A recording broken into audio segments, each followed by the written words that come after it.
I am the light of the world. A sentence so short, yet it touches every corner of a tired heart.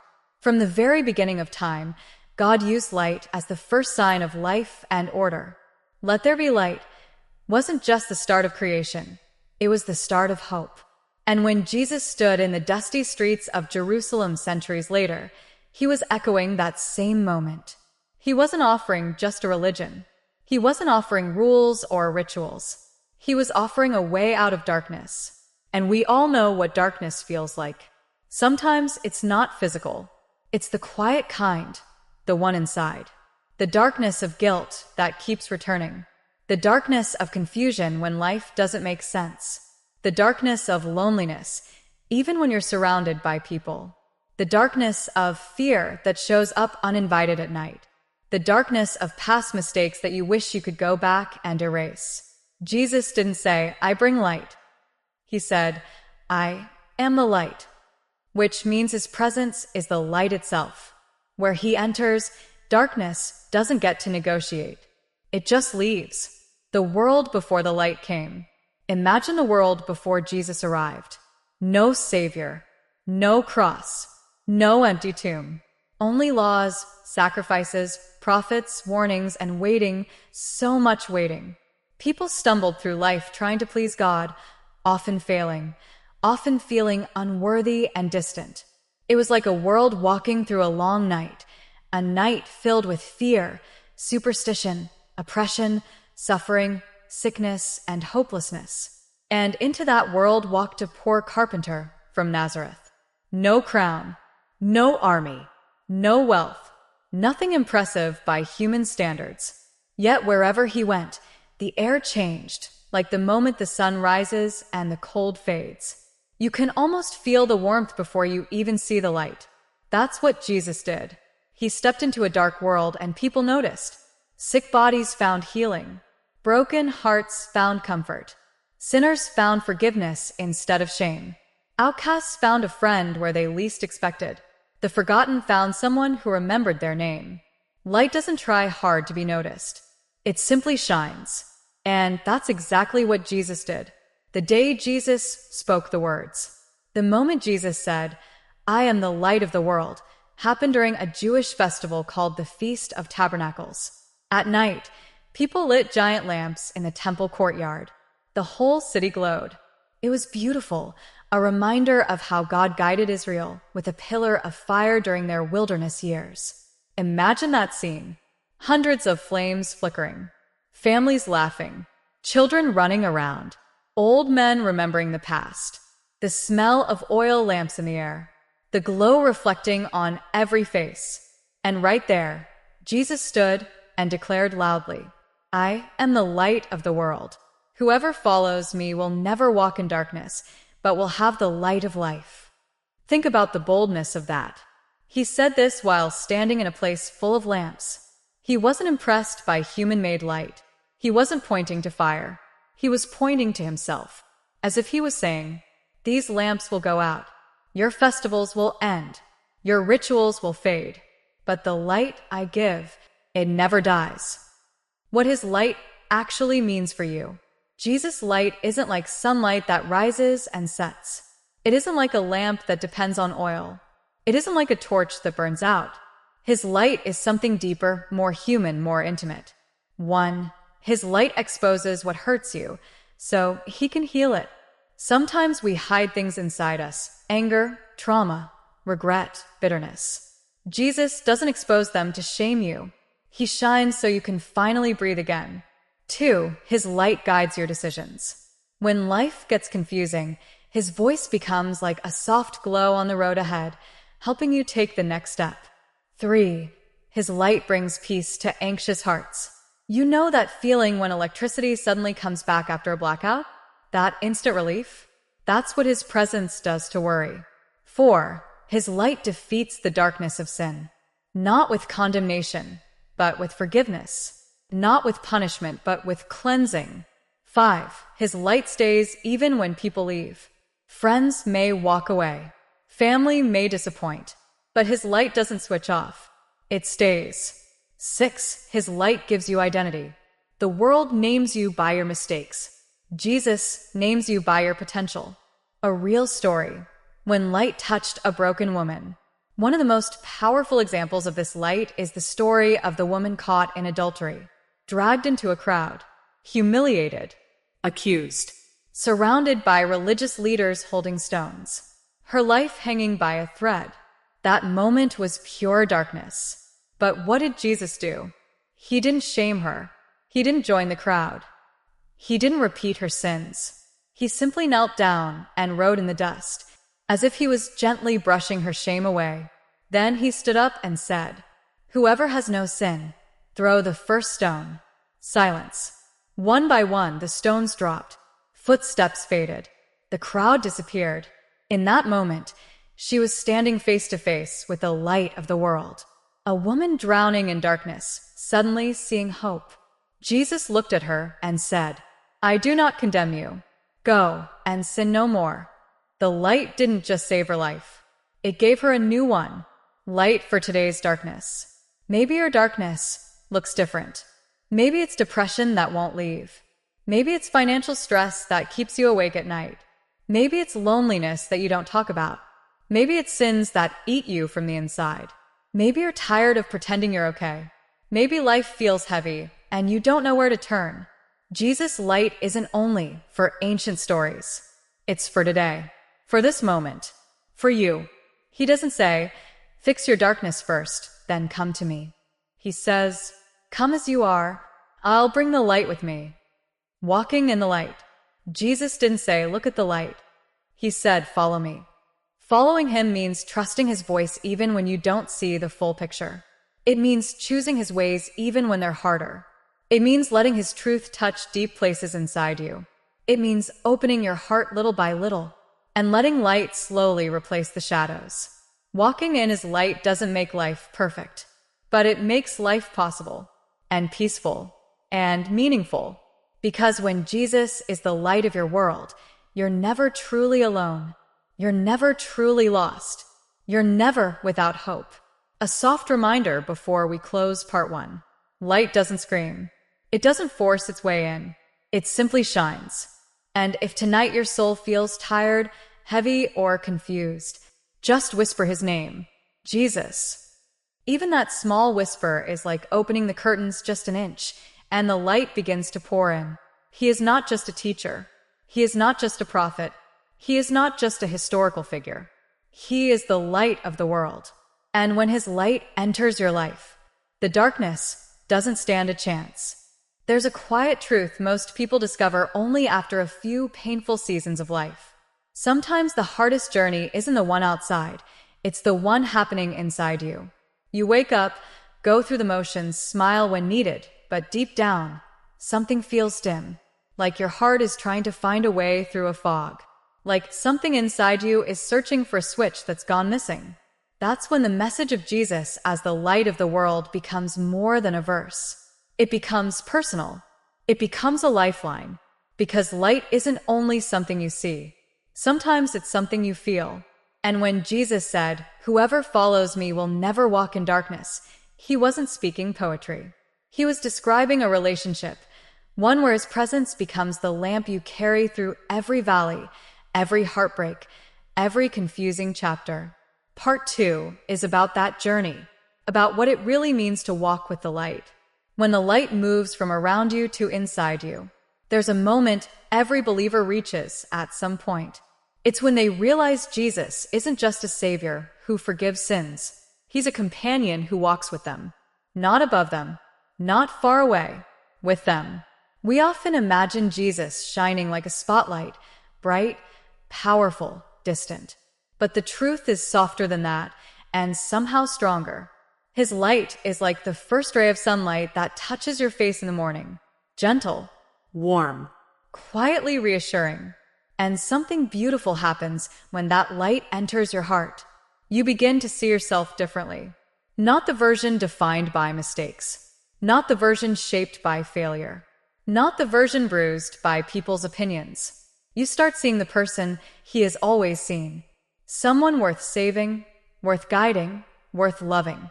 Because his light doesn't only reveal your flaws. It reveals your value. The disciples, ordinary people walking with extraordinary light. The disciples didn't follow Jesus because they understood everything. They followed him because something about him felt like sunrise. Peter was impulsive. John was young and emotional. Matthew was rejected by society. Thomas doubted almost everything. Andrew lived in the background, unnoticed. They were simple men with simple struggles. But when Jesus walked by and said, "Follow me," something inside them lit up. They didn't know where he was taking them. They didn't know the storms coming. They didn't know the cross was ahead. But they sensed one thing. Life was brighter with him than without him. And the amazing part is that Jesus never asked them to fix themselves first. He never said, "Clean up your life, then walk with me." He never demanded qualifications. He only offered himself. His light guided them, challenged them, softened them, strengthened them. And slowly, they became who they were meant to be. It wasn't education. It wasn't status. It wasn't talent. It was presence. Jesus didn't change them from a distance. He changed them by walking beside them. That same companionship is offered to you. Storms happen even when you walk with the light. Some people assume that if Jesus is in your life, everything becomes easy. But look at the disciples on the Sea of Galilee. They were following Jesus faithfully and still ended up in a storm that terrified them. Waves crashing, wind roaring, boat shaking, hope fading. The kind of storm that makes even strong people break. And yet, where was Jesus? In the boat with them, not watching from the shore, not shouting instructions from a distance. With them. That's what walking with the light looks like. It doesn't mean storms disappear. It means you're never alone in them. When fear takes over, he speaks. When chaos grows louder, he calms. When faith weakens, he strengthens. His presence changes the storm. But more importantly, it changes you. Light shows you the path when you can't see the map. Life rarely gives us a clear picture of what's ahead. We want certainty. We want guarantees. We want the whole story before taking the first step. But light doesn't work that way. Jesus doesn't give you a map. He gives you his hand. He doesn't show you the whole journey. He shows you the next step. Just like a lamp in ancient times only lit the area right in front of your feet. And maybe that's why some seasons feel confusing. Not because God abandoned you, but because he's teaching you to trust the glow, not the distance. You won't always feel confident. You won't always feel strong. You won't always feel steady. But his light doesn't flicker, even when yours does. When life gets heavy, his presence gets closer. There are moments when your heart feels too tired to pray. Moments when the weight of life sits on your chest like a stone. Moments when grief, anxiety, or disappointment make everything feel dim. But those are often the moments when Jesus is closest. He's not the kind of light that blinds you. He's the kind that comforts you. Sometimes he sits with you in silence. Sometimes he holds your tears without saying a word. Sometimes he strengthens you in ways you don't notice until later. He understands the heaviness you never told anyone about. He knows the battles you fight in secret. He knows the fears you don't admit out loud. And he's not ashamed of you. He's not tired of you. He's not disappointed in you. He walks with you through it, step by step, day by day, breath by breath. That's the beauty of his light. It doesn't demand perfection. It offers presence. A story. The blind man who saw the light without seeing Jesus' face. There's a moment in Scripture where Jesus healed a blind man by putting mud on his eyes and telling him to wash in the pool of Siloam. The man didn't even see Jesus before the miracle. He only heard his voice. And that was enough. Sometimes all you have is his voice. No sign, no vision, no miracle yet, just his whisper in your heart. But when the blind man washed, his eyes opened. For the first time, he saw the world. Colors, faces, sunlight, life. The light didn't just give him sight. It gave him identity. It gave him a future. It gave him courage to stand against the Pharisees when they tried to silence him. He didn't know theology. He didn't know religious laws. He couldn't explain the miracle. But he said the most honest thing anyone can say. I was blind, and now I see. That's what happens when the light enters your story. Your life starts speaking for itself. Light that reaches places no one else can reach. There are places inside us no friend can reach. Not even family. Not even the people who love us the most. Hidden fears. Old wounds. Silent disappointments. Pain buried so deep we forget it's still there. But Jesus reaches those places without force, without pressure, without judgment. He enters gently, the way sunlight slips into a room through the thinnest gap in the curtain. He doesn't expose you to embarrass you. He reveals you to heal you. And some healing doesn't happen in a moment. Sometimes it happens quietly over time, like a slow sunrise that warms the whole horizon. Walking with Jesus doesn't always feel dramatic. Often it feels simple, like peace where there used to be panic, or clarity where there used to be confusion, or strength where there used to be weakness. His light changes things subtly but deeply. When Jesus becomes your center, darkness loses its voice. Darkness tries to talk. It whispers lies. It reminds you of past failures. It tries to define you by your lowest moments. It tells you things won't change.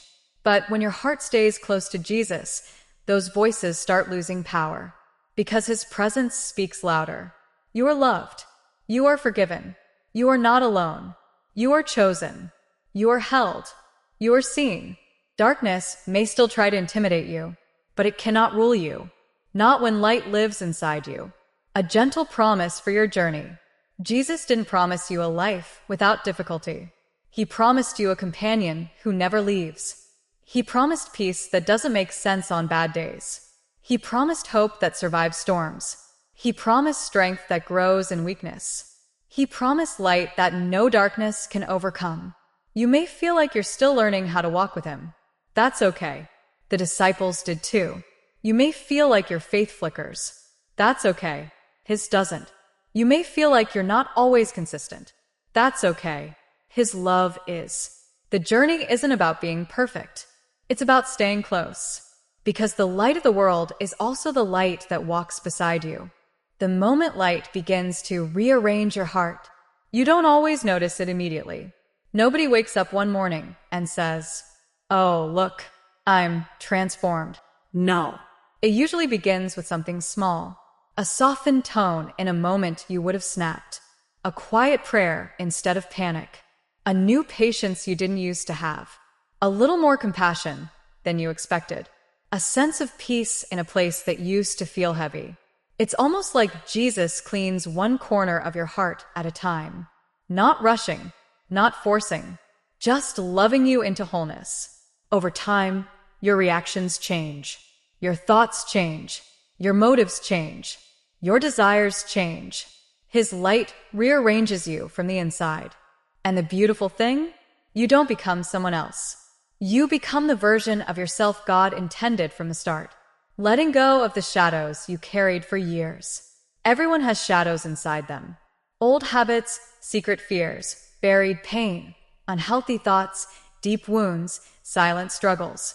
And we often think the best solution is hiding them, pretending they're not there, covering them up with busyness or distraction. But shadows don't disappear by hiding. They disappear when light enters. Jesus doesn't walk through your soul with harshness. He walks gently, like a physician who understands exactly where it hurts. He brings light not to embarrass you, but to free you. And slowly, the things that controlled you lose their grip. Fear becomes trust. Shame becomes freedom. Anger becomes calm. Bitterness becomes forgiveness. Confusion becomes clarity. Hopelessness becomes endurance. This is the quiet power of his presence. It doesn't break you down. It rebuilds you. The light that shows you the truth about yourself. Sometimes the hardest truth to accept is this. You are loved by God more deeply than you think. We live in a world where worth is measured by achievement, appearance, performance, productivity. But Jesus doesn't look at you through any of those filters. When his light shines on your identity, you begin to see. You are not your past. You are not your failures. You are not your fears. You are not what people said about you. You are not your weakest moment. You are someone he chose. You are someone he believes in. You are someone he thought of when he hung on the cross. You are someone worth guiding, healing, shaping, and loving. The more his light fills you, the more you start treating yourself with grace too. Not pride, not arrogance, just a quiet confidence that comes from knowing you belong to someone who doesn't give up on you. Peter, the man who kept failing but didn't lose the light. If there's anyone who shows what transformation looks like, it's Peter. He was loud, impulsive, emotional, brave one moment and terrified the next. He walked on water and then sank. He promised loyalty, then denied Jesus 3 times. And yet, Jesus never gave up on him.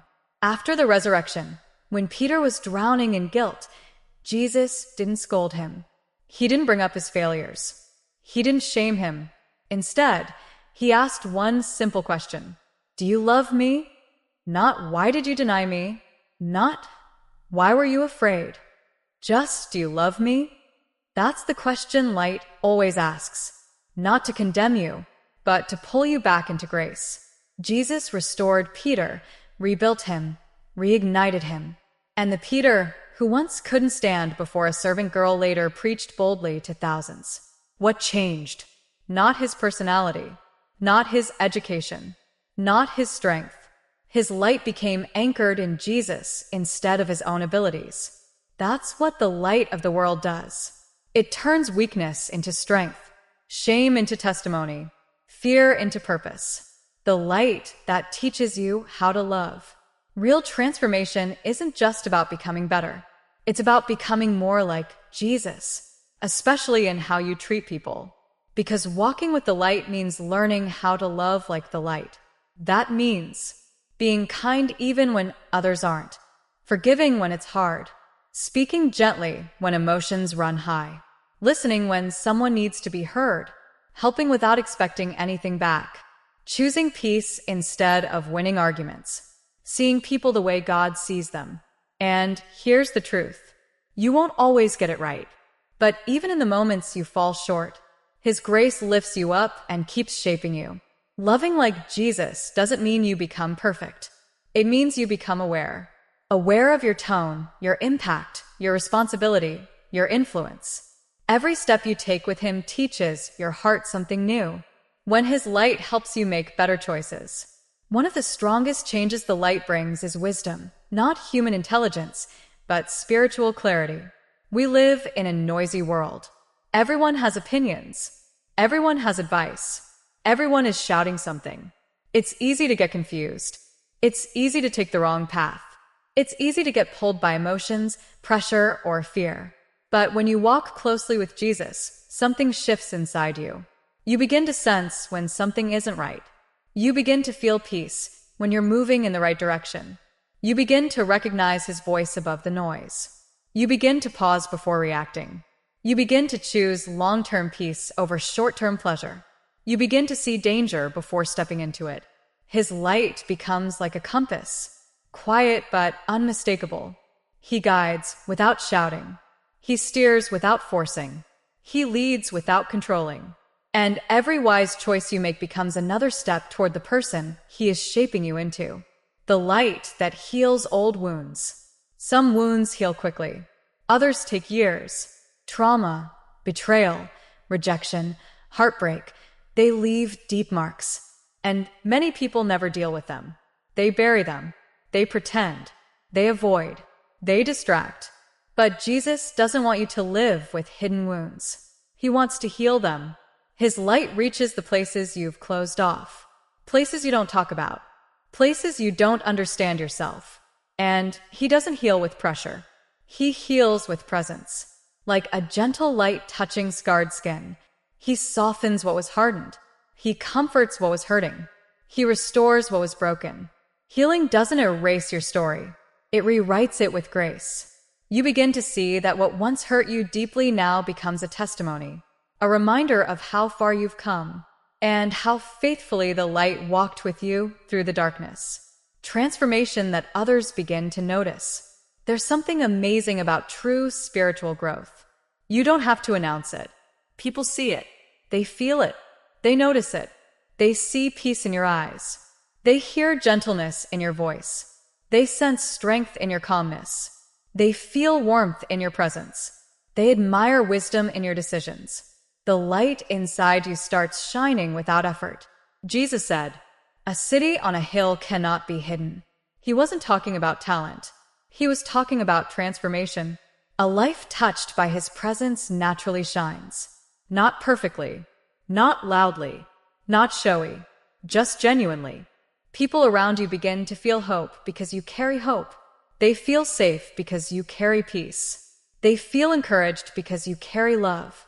Your life becomes a reflection of the one who lives in you. When his light shapes your purpose, transformation isn't only about who you become. It's also about what you're called to do. Jesus doesn't just save you from darkness. He gives you a mission in the light. For some, it's encouraging others. For some, it's serving quietly. For some, it's comforting hurting hearts. For some, it's sharing God's word. For some, it's forgiving deeply. For some, it's leading with kindness. For some, it's being a light in a dark workplace or family. Purpose doesn't always look big. Often it looks small, like consistency, humility, grace, compassion. But no matter what your calling looks like, his light makes it meaningful. Your story becomes a testimony. Your pain becomes someone else's comfort. Your growth becomes someone else's encouragement. Your faith becomes someone else's reminder that God is real. When Jesus transforms you, he doesn't just change your life. He changes lives through you. A gentle promise as we end part 3. The light of Jesus doesn't rush. It doesn't force. It doesn't overwhelm. It grows. It deepens. It settles. It strengthens. And every day, little by little, you become someone more peaceful, more rooted, more steady, more loving, more free, more whole. You become someone whose heart reflects heaven. That's the miracle of walking with the light. Not just surviving darkness, but becoming a light yourself.